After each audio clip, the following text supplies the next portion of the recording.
మహాన్ న్యూస్. మనము ఈ రైస్ మాఫియా గురించి అనేక సందర్భాల్లో అనేక కథనాలను ప్రసారం చేశాం.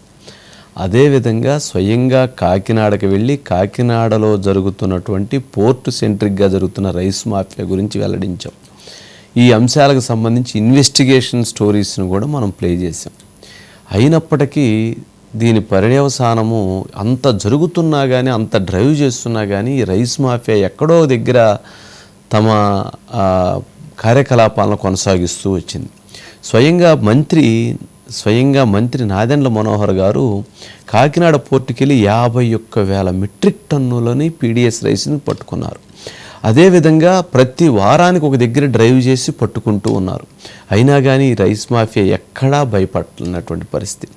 చివరికి ఇప్పుడు స్వయంగా ఆంధ్రప్రదేశ్ ఉప ముఖ్యమంత్రి అయినటువంటి పవన్ కళ్యాణ్ గారు కాకినాడ పోర్ట్లో ఇటీవల పట్టుకున్నటువంటి అక్కడికి వెళ్ళి స్వయంగా ఆయన రంగంలోకి దిగి అక్కడ వాటికి సంబంధించినటువంటి వాటన్నిటినీ పరిశీలించి ఆయన ఈరోజు ప్రెస్ కాన్ఫరెన్స్ మాట్లాడటం జరిగింది. అంటే పవన్ పంజా ఎలా ఉంటుంది అనేది ఈరోజు అర్థమైంది. పవన్ కళ్యాణ్ గారు ఒకసారి ఇప్పుడు ఆయన పంజా విసిరేడు కాబట్టి ఈ పంజా దెబ్బ ఎలా ఉండిద్ది అనేటువంటి దాన్ని త్వరలో అందరూ కూడా రుచి చూడబోతున్నారు. ఎందుకు రుచి చూడబోతున్నారు అని అంటే ఈ రైస్ మాఫియాకు సంబంధించినటువంటి ఈ నెట్వర్క్ను మనం చూస్తే భయం కలిగేటువంటి పరిస్థితి. అంటే పవన్ కళ్యాణ్ గారిని కూడా రాకుండా ఆపాలి అని చూసేటువంటి ఒక ప్రయత్నాన్ని కూడా చేశారు. అధికారులు చెబితే అధికారులు కూడా కదలనటువంటి పరిస్థితిని చూసాము.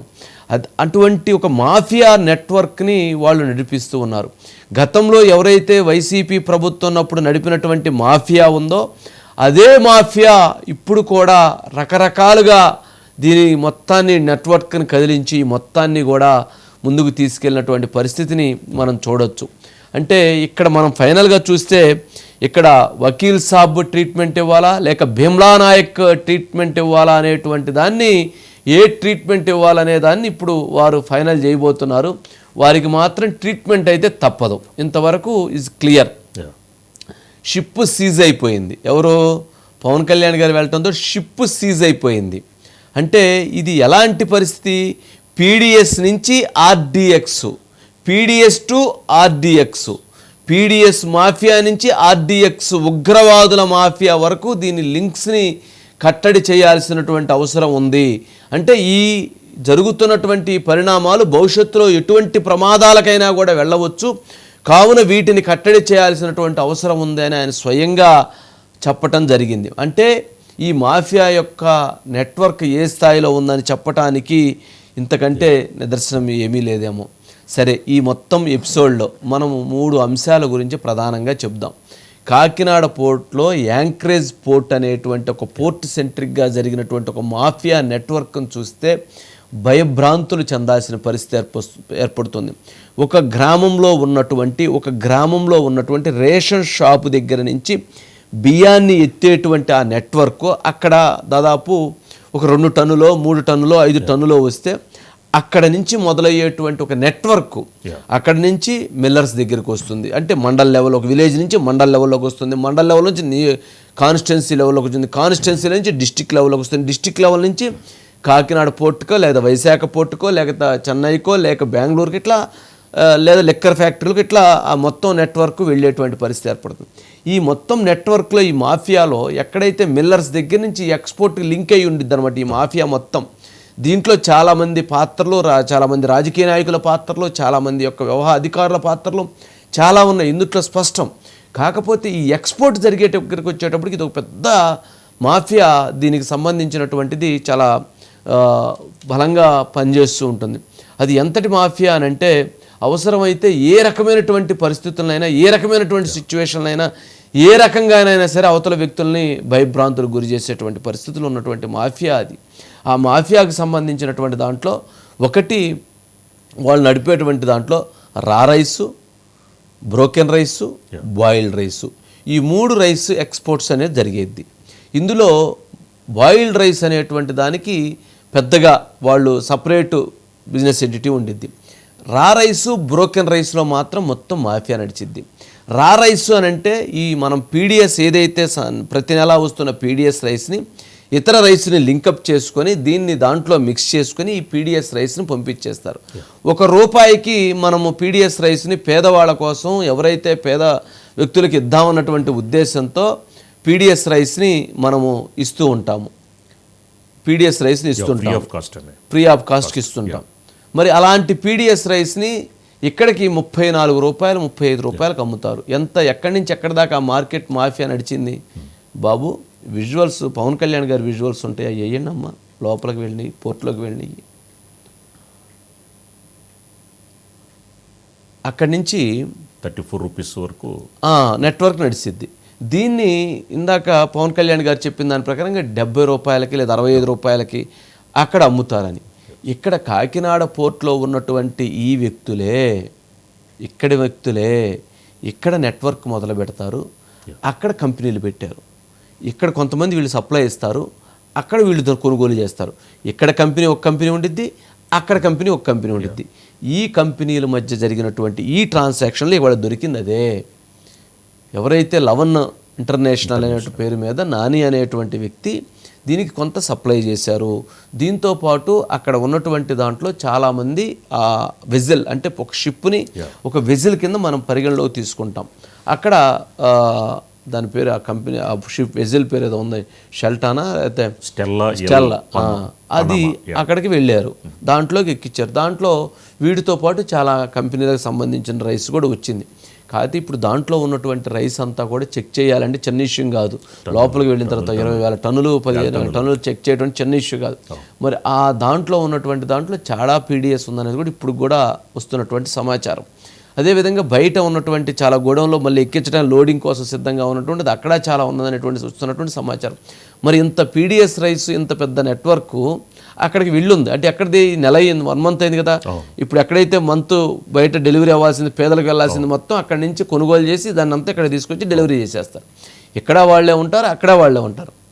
ఇప్పుడు ఈ లవన్ అనేటువంటి వాళ్ళు ఇక్కడి నుంచి ఎక్స్పోర్ట్ చేసేటువంటి దానిలో దుబాయ్కి ఎక్స్పోర్ట్ చేస్తున్నటువంటి దాంట్లో అక్కడ ద్వారంపూడి చంద్రశేఖర్ రెడ్డి గారికి సంబంధించి వాళ్ళ తమ్ముడు వీరభద్రారెడ్డి గారికి సంబంధించినటువంటి కంపెనీ అక్కడికి వీళ్ళు డెలివరీ ఇవ్వడానికి సిద్ధం చేశారు. అంటే ఇక్కడ కొంత పట్టుకుంటున్నారు కాబట్టి ఇక్కడ వాళ్ళకి సంబంధించినటువంటి ఈ లవణు నాని వీళ్ళందరూ ఒక టీమే. ఇక్కడి నుంచి అక్కడికి వాళ్ళకి ఇస్తే అక్కడ వాళ్ళు దాన్ని బిజినెస్ చేసుకునే విధంగా ఇక్కడ కాలం పరిస్థితులు కలిసి రావట్లేదు కాబట్టి అందుకని ఇక్కడి నుంచి వాళ్ళు దాన్ని తగ్గించుకొని అక్కడికి దాన్ని నెట్వర్క్ చేశారు. ఆ షిప్లు ఇప్పుడు వీళ్ళు ట్రేస్ చేశారు. మరి దీనికి సంబంధించి లోతైనటువంటి ఇన్వెస్టిగేషన్ జరిగితే ద్వారంపూడి చంద్రశేఖర్ రెడ్డి గారు ఈ పర్టికులర్ ఇష్యూలో దొరుకుతారని నేను అనుకోవట్లేదు. కానీ ద్వారంపూడి వీరభద్రారెడ్డి గారు వాళ్ళ స్వయంగా తమ్ముడు దీంట్లో మాత్రం దొరికేటువంటి అవకాశాలు ఉన్నాయి.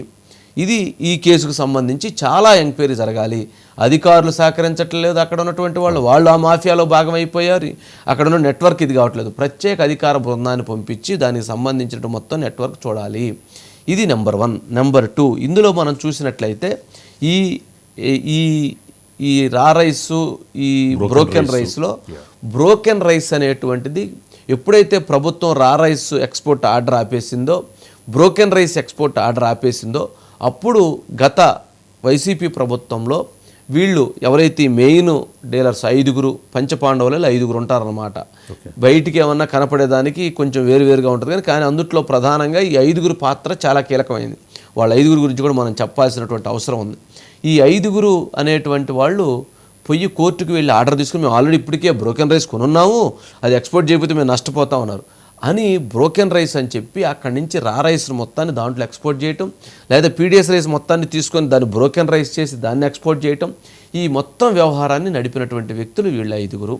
వీళ్ళ పాత్రలు అత్యంత కీలకం. వీళ్ళు పైకి కనిపించేటువంటిది ఒకటిగా ఉంటుంది, లోపల జరిగేటువంటిది ఒకటిగా ఉంటుంది.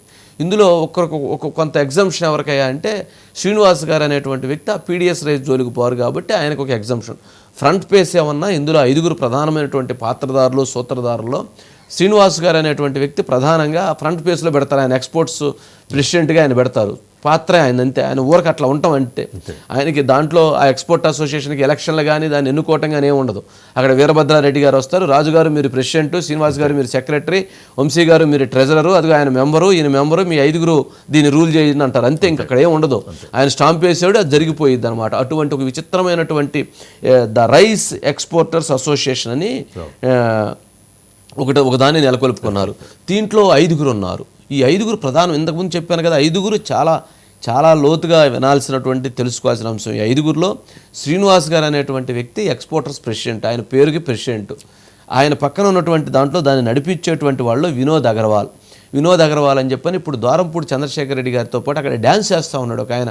ఆ డ్యాన్స్ వీడియో తీసి పక్కన వేస్తే వారి గురించి తెలిసిద్ది అనమాట. వినోద్ అగర్వాల్ అని చెప్పని ఆయన సరళా ఫుడ్స్ ప్రైవేట్ లిమిటెడ్ సంబంధించినటువంటి ఓనరు. ఆయనకు 3 కంపెనీలు ఉన్నాయి. సరళా ఫుడ్స్ ఉంటుంది, ఓమ్ ఆగ్రో ఉంటుంది, సీతారామ అనేటువంటిది సార్టెక్స్ అనేటువంటిది ఉంటుంది. అతను ఆ పక్కన ఎవరు ద్వారంపూడి చంద్రశేఖర్ రెడ్డి గారితో పాటు ఆ పక్కన నుంచి డ్యాన్స్ చేస్తున్నారు చూసారా, వినోద్ అగర్వాల్ అని చెప్పని ఒక మాఫియాకి కింగ్ పిన్ అనమాట. అంతకుముందు మనం వెళ్ళి అక్కడ పోయి సవాల్ చేసి వచ్చాము. ఆయన మాఫియా కింగ్ పిన్.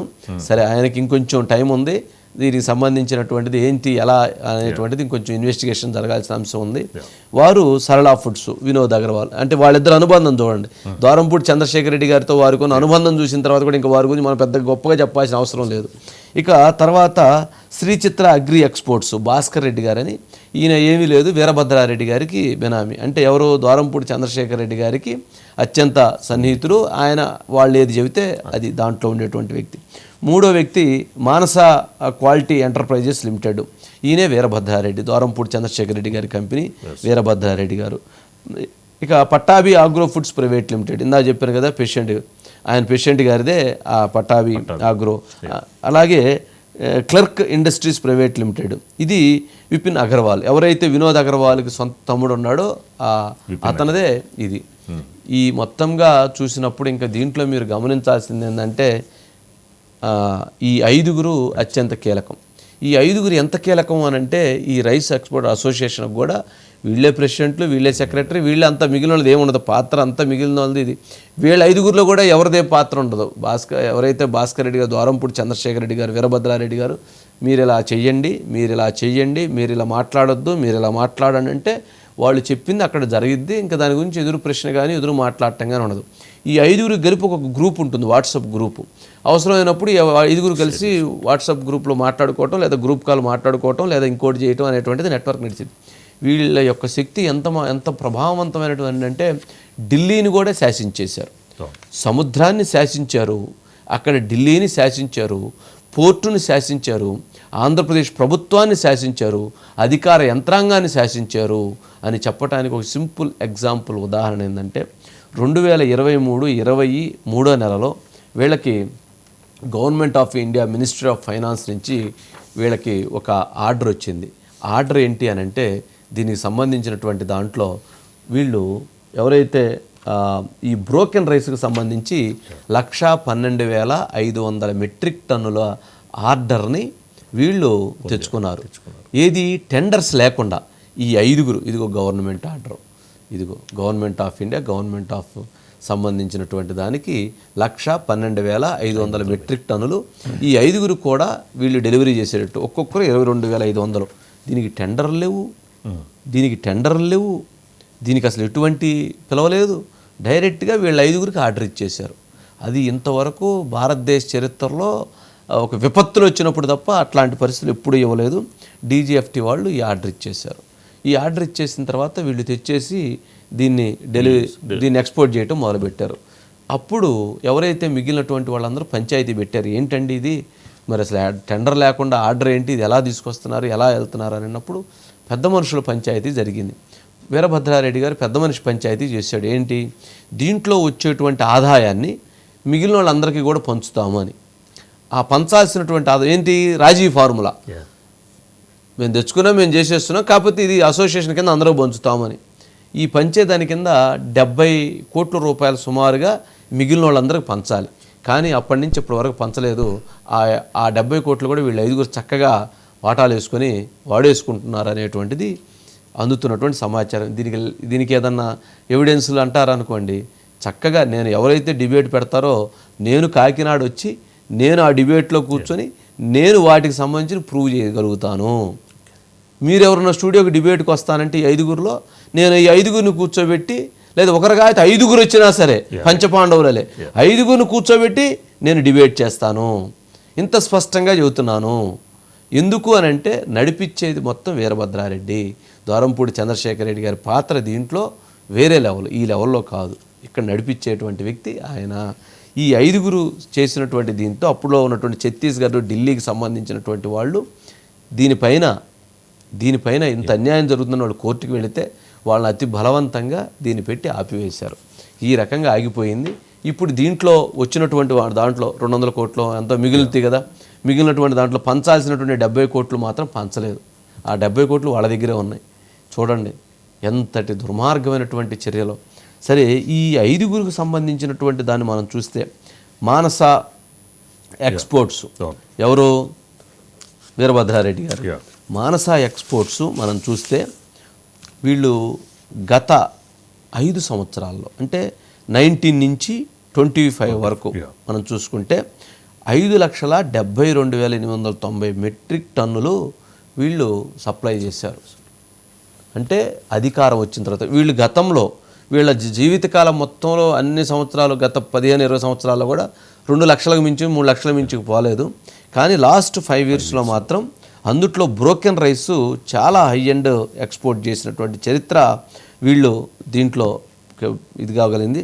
సంవత్సరానికి 1,10,000 టన్నులు, 1,44,000 టన్నులు, 2 లక్షల టన్నులు, 22,000 టన్నులు వీళ్ళు ఎక్స్పోర్ట్ చేసినటువంటిది. ఇక దీంట్లోనే మానస ఎక్స్పోర్ట్స్ కాకుండా ఎవరిది ఇది? మానస ఎక్స్పోర్ట్స్ వీరభద్రారెడ్డి. సరళా ఫుడ్స్ అని చెప్పి ఉన్నది వీళ్ళు దాదాపుగా 4 లక్షల టన్నులు సరళా ఫుడ్స్ మీద, అట్లాగే ఓమ్ ఆగ్రో మీద ఇంకొక 3 లక్షలు, అట్లాగే సీతారామాంజనేయ సాటెక్స్ మీద అదొక 4 లక్షలు. ఇట్లా ఎవరైతే ఈ కింగ్ పిన్ వినోద్ అగర్వాల్ ఉన్నాడో అత్యంత క్రియాశీలకంగా దీంట్లో అత్యంత ఎక్కువ మెటీరియల్ సప్లై చేసినటువంటి వ్యక్తి అతను. ఇక పటాబీ ఆగ్రో ఫుడ్స్ వీరు ఏషియాలోనే పెద్ద కంపెనీ. వీరు ఆల్మోస్ట్ రా rice, boiled rice, broken rice కలిపి 2019-20 నుంచి ఇప్పటి వరకు అంటే దాదాపు 15 లక్షల టన్నులు వీళ్ళు ఎక్స్పోర్ట్ చేశారు. అందులో 10 లక్షల టన్నులు ఓన్లీ బాయిల్డ్ రైస్. అంటే బాయిల్డ్ రైస్ చేసేటువంటి వాళ్ళు పెద్ద ప్రమాదం ఉండదు. ఎప్పుడైతే రా రైస్, బ్రోకెన్ రైస్ చేస్తారో అక్కడే పీడిఎస్ అనేది లింక్ అయ్యిద్ది.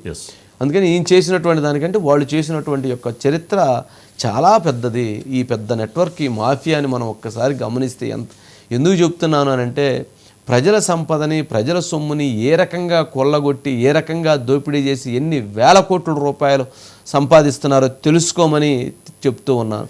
దీంట్లో 21-22వ సంవత్సరంలో అంటే వైసీపీ ప్రభుత్వంలో 49 లక్షల మెట్రిక్ టన్నులు వీళ్ళు ఎక్స్పోర్ట్ చేస్తే 12,366 కోట్ల రూపాయలు దాంట్లో అప్పుడు ఎక్స్పోర్ట్ అవటం జరిగింది, అంటే అమౌంట్ రావటం జరిగింది.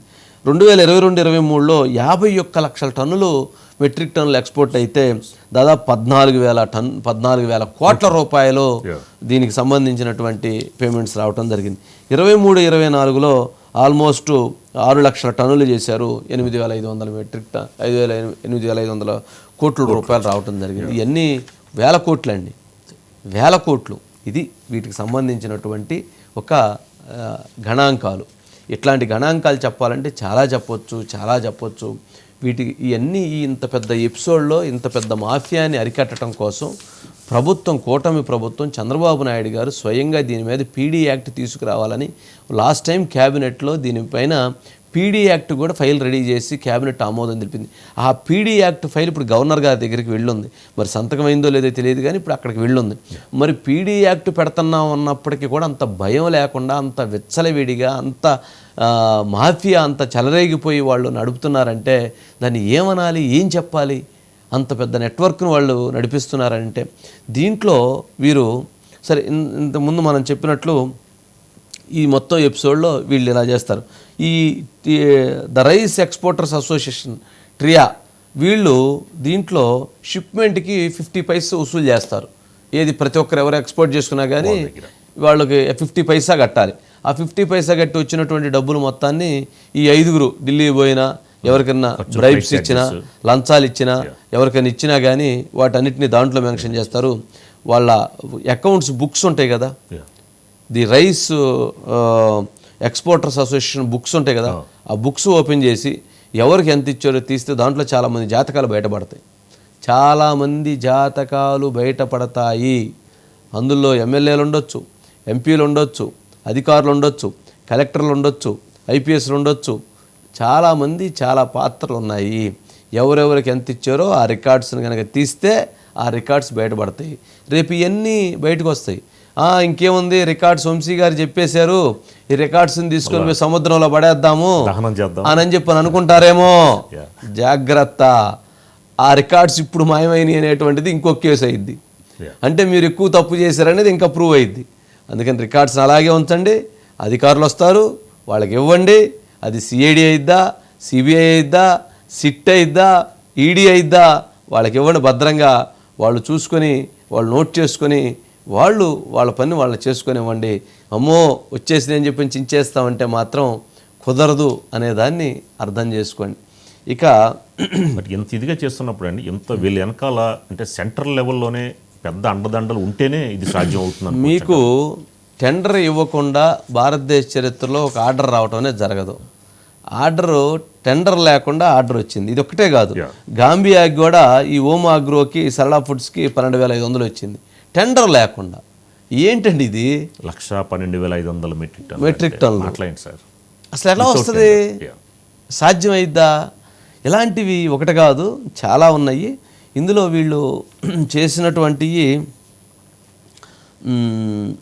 ఆల్రెడీ ఇక్కడ కాకినాడ పోర్టులో ఆపేస్తే అండి, వీళ్ళు సెంట్రల్కి వెళ్ళి పర్మిషన్ తీసుకుని దాని గంగవరం పోర్టు ద్వారా కూడా అక్రమ రవాణా చేశారని కూడా. మీకు ఇంకొక విషయం చెప్తే మీరు అందరూ చాలామంది ఆశ్చర్యపోతారు. ఈ పోర్టు ఎంత మాఫియా పోర్టు అని అంటే, మొత్తం మన దేశాన్ని భయపెట్టగలిగినటువంటి వ్యక్తి ఎవరండి? ఉగ్రవాదులు. మన దేశాన్ని ప్రస్తుతం రాజకీయ అండదండలతో కొంత శాసించగలిగినటువంటి వ్యక్తి ఎవరు? ఆదాని కదా. ఆయన వ్యాపార సామ్రాజ్యం ముందు ఎవరైనా సరే కకావికలం అవ్వాల్సిందే. మరి అలాంటి ఆదానీని కూడా ఈ యాంకరేజ్ పోర్ట్లో భయపెట్టారు. భయపెట్టి గంగవరం పోర్టు లాక్కున్నాడు, కృష్ణపట్నం పోర్టు లాక్కున్నాడు. ఆయన్నే భయపెట్టారండి. ఆయన్నే భయపెట్టారు.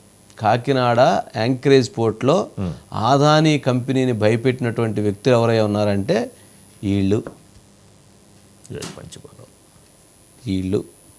ఎలా జరిగింది అని అంటే, ఈ పోర్ట్లో, ఈ యాంకరేజ్ పోర్ట్లో ఎక్స్పోర్టర్స్ మధ్య ఒక డిఫరెన్స్ వచ్చినాయి. వచ్చినప్పుడు వీళ్ళు ఎవరైతే ఆదాని సంబంధించినటువంటి వాళ్ళది రైస్ ఎక్స్పోర్ట్స్ ఉంది, ఐటీసీ వాళ్ళకు ఉంది, ఓలం వాళ్ళకు ఉంది. వీళ్ళందరికంటే వాళ్ళని పక్కన పెట్టి వీళ్ళు మొత్తం నడపడం మొదలుపెట్టారు. దాంతో వాళ్ళందరూ అపోజ్ చేసి వీళ్ళందరూ కలిసి ఢిల్లీ వెళ్ళి ఢిల్లీలో ఇంకొక అసోసియేషన్ ఫామ్ చేశారు. ది రైస్ ఎక్స్పోర్టర్స్ అసోసియేషన్ ఇక్కడ ఏదైతే ఉందో, ఢిల్లీలో ఇంకొక అసోసియేషన్ వీళ్ళ దెబ్బ తట్టుకోలేక అక్కడ పెట్టారు. ఎందుకు తట్టుకోలేకపోయారంటే, వీళ్ళకి చెప్పిన వాళ్ళకి మాత్రమే లారీలు వెళ్ళాలి, వీళ్ళకి చెప్పిన వాళ్ళకి మాత్రమే ఆ షిప్మెంట్స్ ఏదైతే వాటిని ఏమంటాము బాధ్యలు వాళ్ళు అవి వెళ్ళాలి, వీళ్ళు చెప్పిన వాళ్ళకి మాత్రమే కూలీలు వెళ్ళాలి. వీళ్ళకి చెప్పకుండా ఇంకా ఎవ్వరికి కూడా లారీ వెళ్ళదు. లారీ అనేటువంటిది వాళ్ళ వ్యాపారం వాళ్ళు చేసుకోవాలి, కానీ వాళ్ళు ఒక రకమైనటువంటి మాఫియాని చేతుల్లోకి వాళ్ళు కీలుబొమ్మ అవ్వటం ఏమిటి అనేది ఇప్పటివరకు అర్థం కాలేదు. అది తప్పు కదా. లారీ యూనియన్ అనేది వాళ్ళు మంచి రేటు తీసుకోవాలి, మంచి వ్యాపారం చేసుకోవాలి, మంచిగా నడిపించాలి. వారి ఫోటో అవసరం లేదు, కింద ఫోటో పెట్టాలి. అంతేగాని వీళ్ళు ఎంతటి నెట్వర్క్ నడిపారు. లారీ వీళ్ళ కంట్రోల్లో ఉండిద్ది, ఆ మేస్త్రి కూలీలు ఎత్తే వాళ్ళు వీళ్ళ కంట్రోల్లో ఉంటారు, ఆ బాధ్యులు లోపలికి తీసుకుపోయి లోడింగ్ చేసి వీళ్ళ కంట్రోల్లో ఉంటాయి. ఇక అవన్నీ లేనప్పుడు అసలు వీళ్ళు ఎలా ఎత్తగలుగుతారు? అది ఈ మొత్తం వీరభద్రారెడ్డి గారు ఇక్కడి నుంచి శాసించేవాళ్ళు. వీళ్ళ నలుగురు అనుకోవటం, ఏం చేయాలనుకోవటం, వాళ్ళకి ఆర్డర్ ఉన్నా కానీ వాళ్ళకి ఎత్తనీయకుండా చేయటం, వాళ్ళని ఆపేయటం. దాంతో వీళ్ళందరూ విశాఖ పోర్టుకి వెళ్ళి విశాఖ పోర్టు నుంచి ఎత్తుకునేటువంటి పరిస్థితి ఏర్పడింది. ఇక్కడ ఎత్తుకుంటేనేమన్నా కేజీకి ఒక ₹1 తగ్గిద్ది, అక్కడ వెళ్తే అది పెరిగిద్ది. కానీ వాళ్ళు అక్కడ పోయి ఎత్తుకున్నారు. ఆదాని వాళ్ళది ఆపితే వాళ్ళకి ఏం అర్థం కాక ఆదాని నుంచి, ముంబై నుంచి ఒక టీం వచ్చారు ఇక్కడికి. వచ్చి ఏంట్రా అసలు మనల్ని ఆపగలిగినటువంటి వాళ్ళు ఎవరైనా చూస్తే ఇక్కడ ద్వారంపూడి వారు ఉన్నారు, ఇక్కడ రైస్ పంచపాండవులు ఉన్నారు, వీళ్ళ దెబ్బకి మనం ఏమీ చెయ్యలేమని చెప్పని వాళ్ళు కూడా బెంబేలు ఎత్తిపోయి మీరేముందండి మేము సహకరిస్తామండి, మీకేం కావాలో చెప్పండి, మా వంతు మేము ఉన్నామంటారు. సరే లోడు పెట్టండి అంటే లారీ ఓడు రాడంటే సార్ ఫోన్ వచ్చిందని అంటాడు, వాళ్ళు రారు. రే కూలీలు రండి అంటే లేదు సార్ ఫోన్ వచ్చింది, వాళ్ళ దగ్గర నుంచి ఫోన్ రావాలంటారు. వీళ్ళకి ఫోన్ చేస్తే మాకేం సంబంధం అండి, వాళ్ళని పిలుచుకోండి అంటారు వీళ్ళు. సినిమాలో చూసాం కానండి, నిజ జీవితంలో ఇలాంటి మాఫియా నెట్వర్క్ నడిపించినటువంటి వ్యవస్థ ఎక్కడ ఉందంటే అక్కడ ఉంది. పవన్ కళ్యాణ్ గారు ఆ మాఫియా నెట్వర్క్లోకి పోయి వాళ్ళ పంజా వేసి వచ్చారు. ఇప్పుడు ఆ పంజా ఎటువైపు వెళ్ళబోతుంది, ఎటువైపు జరగబోతుంది అనేటువంటిది తేలాల్సినటువంటి అంశం. డీప్ నెట్వర్క్ అన్నారండి ఆయన, అందుకని మీకు అసలు నేను చెప్పింది చూడండి, అసలు ఇది నిజం అవునా కాదనంటే కాకినాడలో ఆ పోర్టు ప్రాంతంలో ఉన్నటువంటి ఎవరిని అడిగినా కూడా ఇది వాస్తవాలన్నీ చెప్తారు. కానీ ధైర్యంగా చెప్పేటువంటి పరిస్థితి లేదు.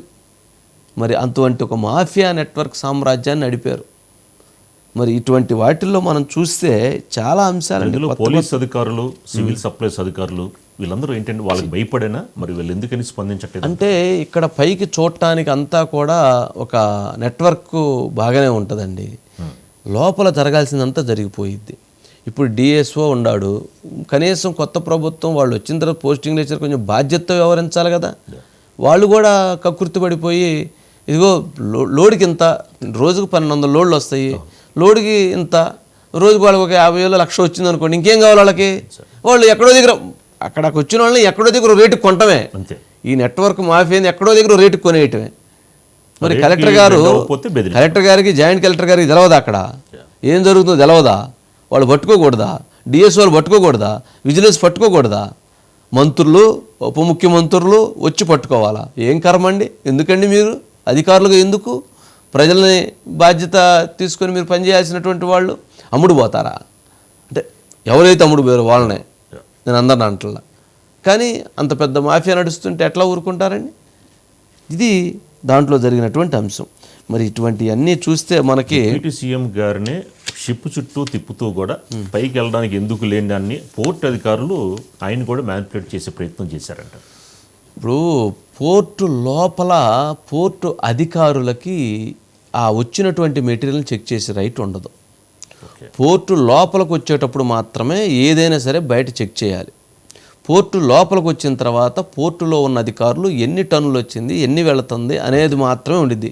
దాంట్లో ఏం మెటీరియల్ ఉంది, ఆ మెటీరియల్కి సంబంధించింది ఏంటంటే మళ్ళీ బయట నుంచి డిస్ట్రిక్ట్ సివిల్ సప్లైస్ ఆఫీసర్ ఇంకొకరు వచ్చి వాళ్ళు పట్టుకోవాల్సిందే. వీళ్ళకమా ఆ రైట్ లేదు.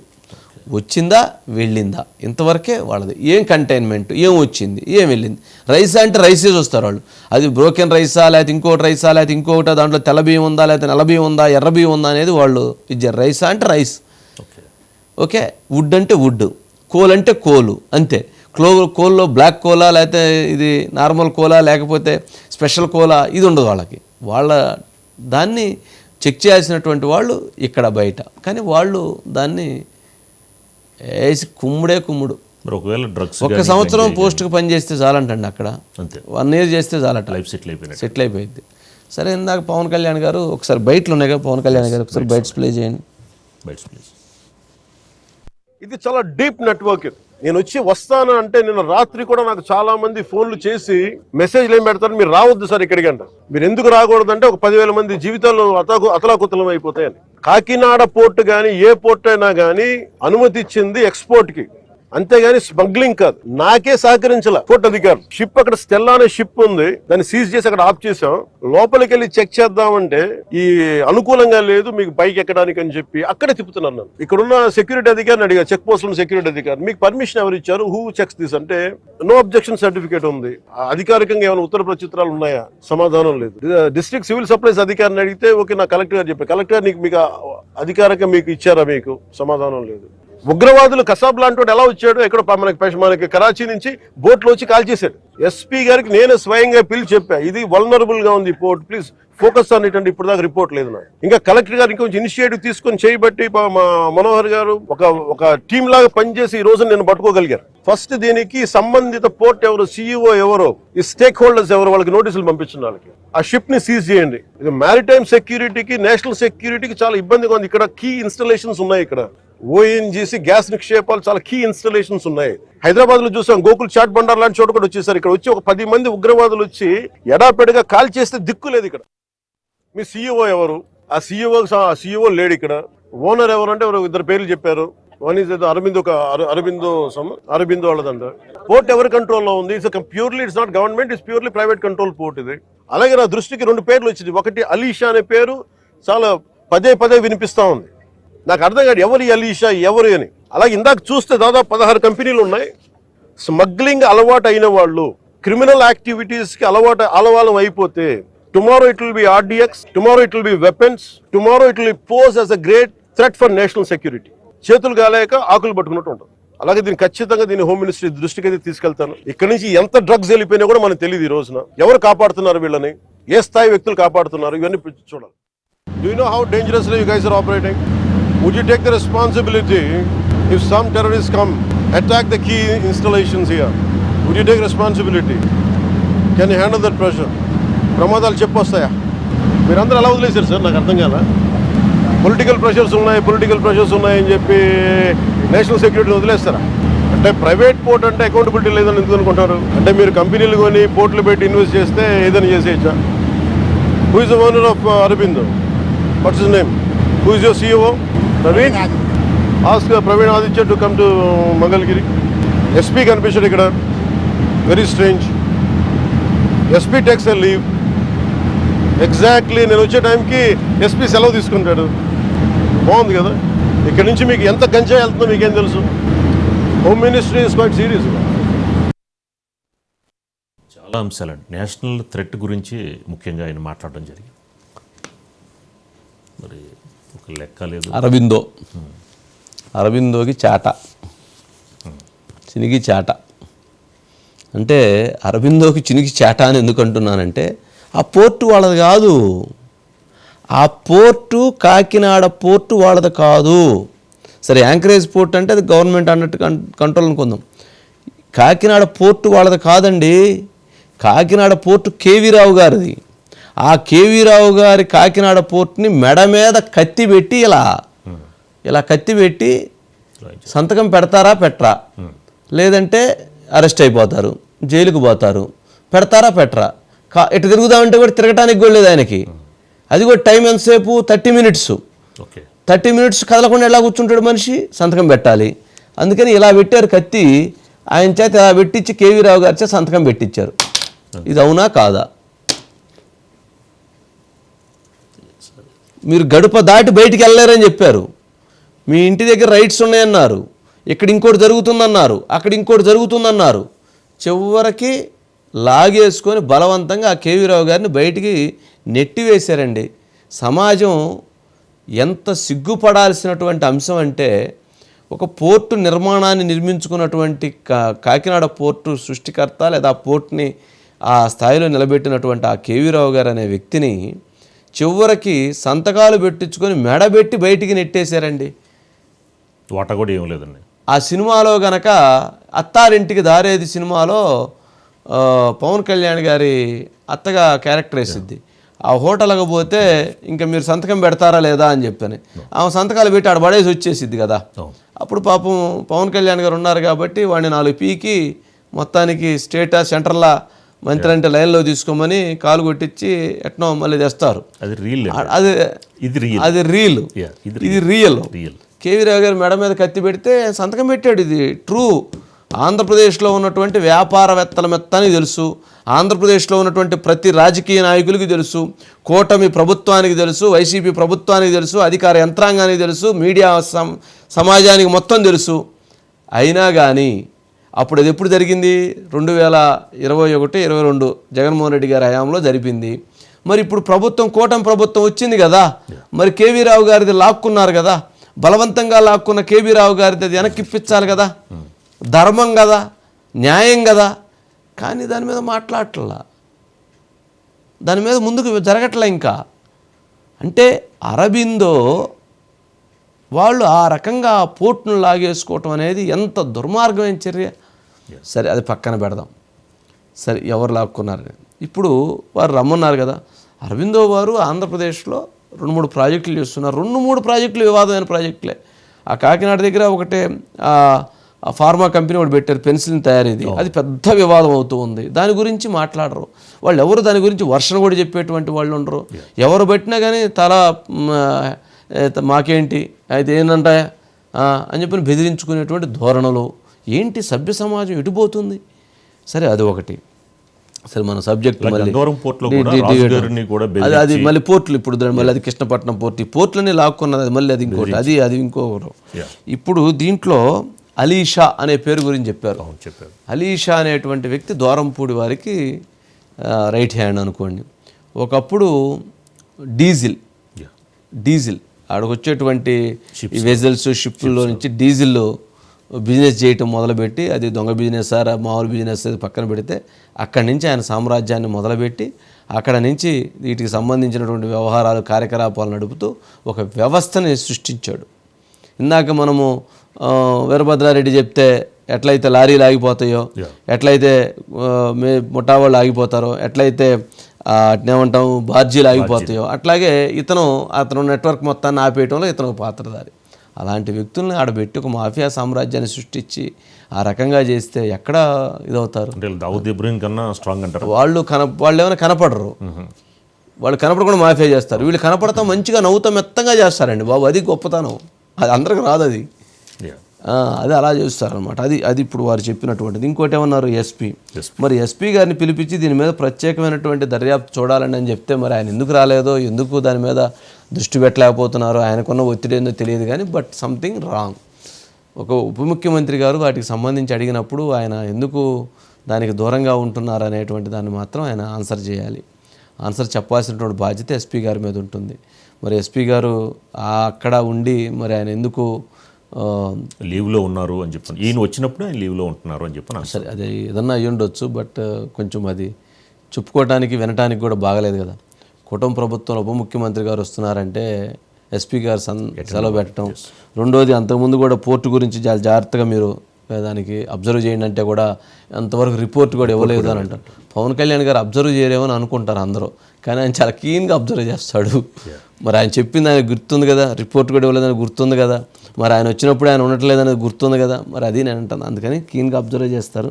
సరే ఎవరైనా కానీ వంశీ గారు ఏదైతే నాదెండ్ల మనోహర్ గారు సీజ్ చేసిన ఈ యొక్క పీడిఎస్ రైస్ సంబంధించి ఈ యొక్క మాఫియా వాళ్ళు బ్యాంక్ గ్యారెంటీ చూపెట్టి కూడా విడుదల చేసుకుని అక్రమంగా రవాణా చేశారన్నది కూడా అంటే అది ఇప్పుడు బ్యాంక్ గ్యారెంటీ తీసుకుని వెళ్ళిపోవటం అనేది సరే, వాళ్ళకి జనరల్గా వాళ్ళు అడిగారు రిలీజ్ చేయమన్నారు, చాలా ఒత్తిడి చేశారు, చాలామంది వీటిలో ప్రలోభ పెట్టాలని చూశారు, చాలామంది కోట్లాది రూపాయలు ఇచ్చి చేయించుకోవాలని చూశారు. కానీ వీటేటికి కూడా లొంగలేదు. కూటమి ప్రభుత్వంలో ఉన్నటువంటి మంత్రి గారు కావచ్చు, లేకపోతే ఇతర వ్యవస్థలు కావచ్చు, చాలామంది దగ్గరికి చాలామంది వెళ్ళారనేటువంటి సమాచారం కూడా ఉంది మనకి. కానీ వాళ్ళు దేనికి లొంగల. వాళ్ళు ఎప్పుడైతే లొంగలేదో అప్పుడు కోర్టుకు వెళ్ళి కోర్టు నుంచి ఆర్డర్లు తీసుకుని ఆర్డర్ని బేస్ చేసుకొని మళ్ళీ వాటిని రిలీజ్ చేసుకుని బ్యాంక్ గ్యారెంటీలు ఇచ్చి వెళ్ళిపోయారు. కానీ ఇప్పుడు పట్టుకున్నటువంటి సరుకు అంతా కూడా మాది ఆ సరుకు అంటున్నారు. ఆ సరుకు ఎప్పుడో వెళ్ళిపోయింది. ఎట్లాంటి ముదురులో చూడండి, టెంకెల మామూలు టెంకెల కాదు, ఆ సరుకు అంతా ఎప్పుడో వెళ్ళిపోయింది. ఇప్పుడేమన్నా మరలా ఆ సరుకే ఈ సరుకు అంటున్నారు. ఎట్లా చూడండి అమ్మో మామూలు వ్యవహారం కాదు. ఇంకా బయట్స్ ఏమైనా ఉన్నాయా?